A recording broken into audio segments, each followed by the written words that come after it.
A UN report seen by Reuters says the Taliban and its allies are believed to have killed scores of former Afghan officials, security force members, and people who worked with the international military contingent.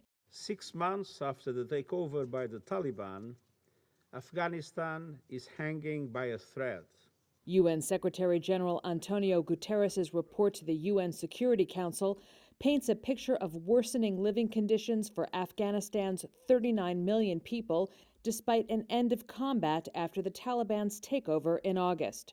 Guterres described the situation as, quote, an entire complex social and economic system shutting down.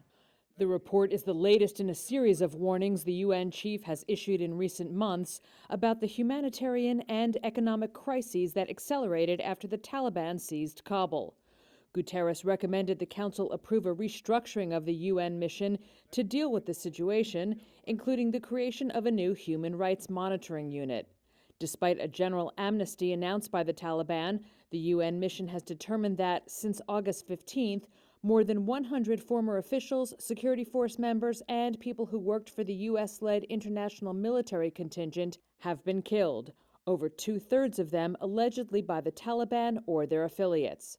The mission added that, quote, human rights defenders and media workers continue to come under attack, intimidation, harassment, arbitrary arrest, ill treatment, and killings. Meanwhile, U.S. President Joe Biden on Sunday called on the Taliban rulers to release a U.S. civil engineer who was abducted 2 years ago and is believed to be the last American hostage held by the Taliban. Monday marks the Americans' second year in captivity.